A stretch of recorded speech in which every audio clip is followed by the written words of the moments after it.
sometimes, and I'm not going to name names, but other pickup manufacturers or guitar manufacturers that I've purchased in the past, it was incredibly difficult to match the diagram with the unique wiring harness of the specific guitar. So again, Squier is just very standard, simple products in terms of the wiring harness, the pickups that are required. I made it a little more difficult on myself with the four-way switch that required some extra work that for a novice might have been, it would have been confusing to me if I was just starting out. So I'd recommend, in the end, you probably don't need to change the wiring harness. You can just install a new set of pickups.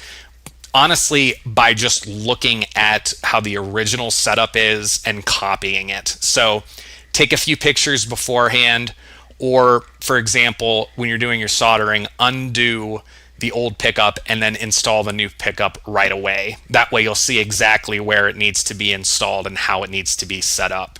Okay, but when you're looking on looking into pickups, make sure that the manufacturer has some good diagrams available. And I would also say that in terms of the guitar you're going to buy if you're going to replace the pickups, because some guitar wiring harness setups are just not friendly for mods. Thankfully, the Squier is a very mod-friendly guitar, as I've been saying. I also noticed that you don't, and this was another thing that was nice about getting a pre-built guitar.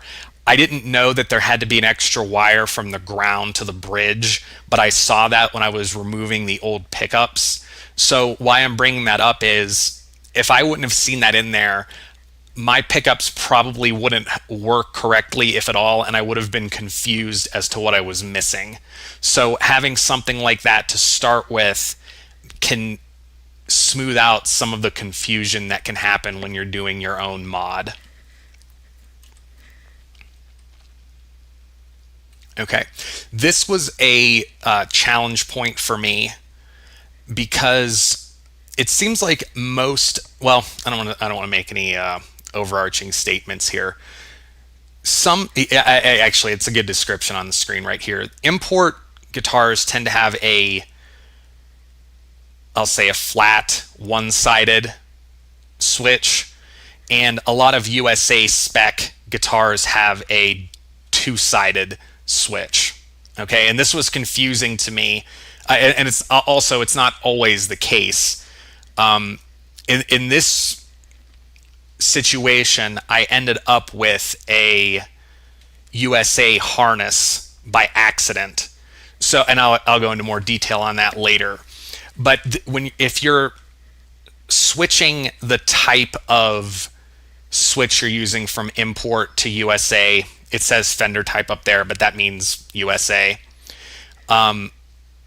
It can create some confusion. So this is something you'll need to research. All right, you can see on the screen what I've done as a comparison, and it shows how each one of these lines up.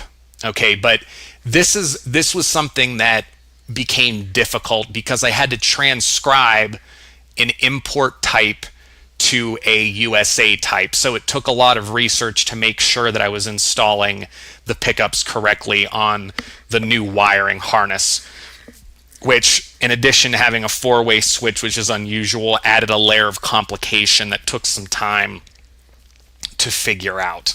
So I'll go into this a little more detail later, but I'd recommend keeping the same type as opposed to American versus import. I'd recommend keeping the same type of wiring harness and keeping it simple. Okay, it wasn't too difficult for me to figure out based on all these diagrams what to do, but it's because I've modded several guitars in the past, so I already had a baseline to work with under my belt. But for a simple mod, if it's your first time doing this, I recommend looking for, if you're going to replace the wiring harness, look up the same type, whether it's import or American, and go from there. Okay, so I already showed a picture of the neck earlier, but I wanted to give an example of what I worked on. So I made sure to sand it down, and it's not very scary. You're just getting rid of the top layer. It's not really, I don't know if I'd call it gloss, but the top layer of the wood, and you're preparing it to be oiled and tainted. So that's what I ended up doing in the end. I made it a darker color than what I started with. And in this picture, it's a little bit difficult to tell, but it looks a little bit more natural. I applied it to both the fretboard and the back of the neck, and especially with the fretboard, I noticed it was extremely dry. And I've seen other guitar builders talk about this with their Squiers when they came in. The neck was very dry, so I was pleased to have put oil on it that would last. So it's boiled linseed oil. I had to sand it down. I think I used 220 or 180 grit sandpaper, and then I applied the boiled linseed oil.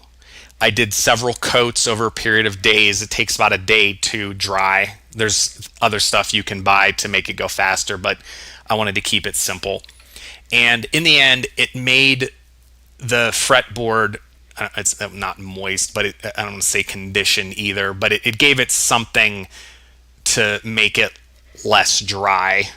And it was a noticeable change. Also, it darkened both the fretboard and the back of the neck to make it look like a more natural finish and less like a toy neck, like I mentioned earlier.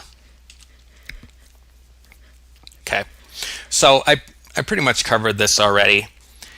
But I did want to also mention I was able to round the edges a bit on the neck. All this was very kind of scary at first because I was like, oh, I don't want to mess up the guitar, but really, it really wasn't that bad. I just got rid of the surface layer on the back of the neck, and then I rounded the edges a little bit on the side, and it made the guitar more playable. Okay, but that boiled linseed oil is what I used. It wasn't very expensive, and it just gave a more organic look to the neck. Okay, with the nut, this is something I didn't have any experience in, and I made some mistakes. So when you're getting rid of the original nut, there's a lot of different YouTube videos on what to do. Some recommend kind of I don't want to say chipping, but you're inserting a razor or some object in between the nut and the nut slot. So it can create some distance and the nut can be removed. When I tried to do that, it actually chipped off a little bit of the neck, and I had to go in and repair it just using crazy glue. It wasn't, I know that sounds like a crude method, and I'm sure it is, but it actually worked. It fixed it. But be very careful when you're doing that. The chisel method didn't work for me. If I had to go back and do it again, I'd probably just gently lean the tip of a flathead screwdriver and tap it until it became loose. There are other ways to do it. Some set a block up against the edge of the nut to make it loose. I don't have any of the equipment available to do that, so I tried to do it by separating the nut from the slot, and that just didn't work for me, so I'd probably try something else next time. I'd also recommend, some of the YouTube videos I watched recommended sanding the actual nut slot of the neck of the guitar. You don't need to do that. All you need to do is sand down your new nut, and I used a razor. If you had sandpaper that could do it, I'm sure that would work.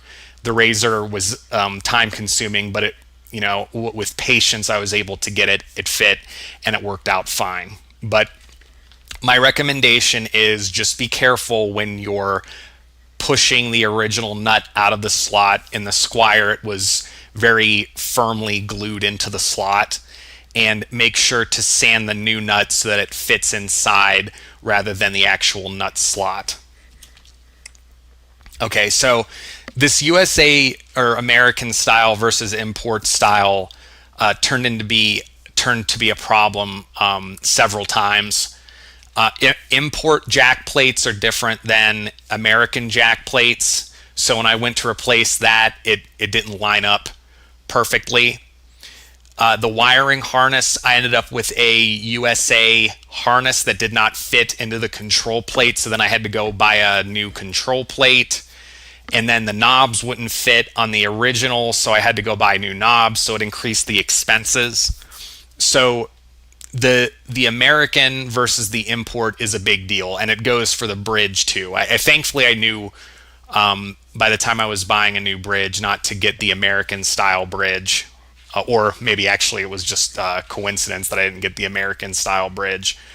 But either way, make 100% sure that the import matches import or American matches American, because even with the switch that you're using, you don't want to have to transcribe those two. It adds a layer of complication and frustration that you don't need. Okay. And the reason, like, as you can probably imagine, every little piece of the instrument has to line up with the next piece. So the pot has to go to the knob. The jack plate has to have the correct amount of screws and the correct formatting, or it's not going to line up. In my case, it turned out all right, but it could be a frustration point and a waste of money if you don't look into it up front. Okay, so some things I noticed. I'd recommend going to a Guitar Center and trying out different kinds of Squiers, or if you want to go with some other type of manufacturer, to see what you like and what you don't like. There's no way until it's done to really figure out what the guitar is going to feel like. I like how Squiers feel and play. They have slim necks and fast action, which works very well for me, but it may not be for you. So I'd recommend testing out a Squier or some other guitar before you commit to it at a local Guitar Center.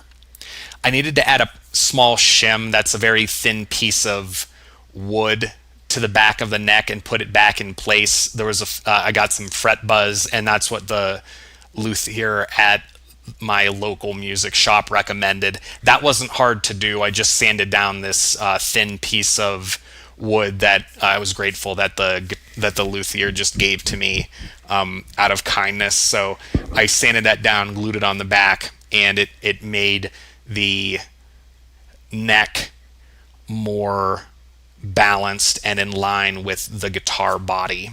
So presumably that positively impacted the fret buzz, but you probably won't need to do that. It's just a little extra that can make things a little bit nicer.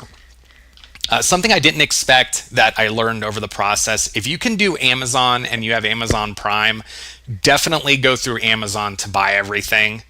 They have a nice 30-day return policy that, for the most part, they're going to cover shipping with everything. Not everything, but most of the stuff you buy has free shipping.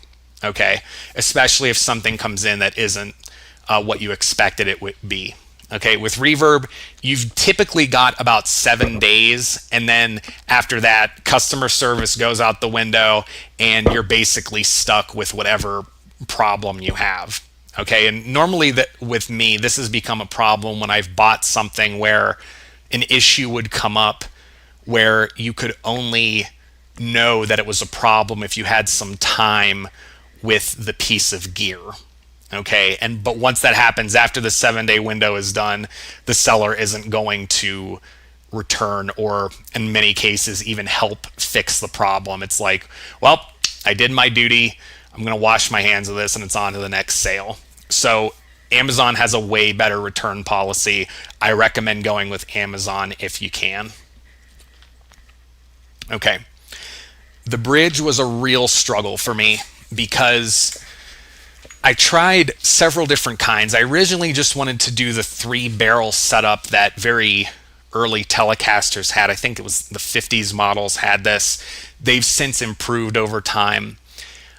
And it was, when I started off, it was the look. I thought it was a great look, those brass saddles on, this kind of beach-themed guitar. And it did look very nice.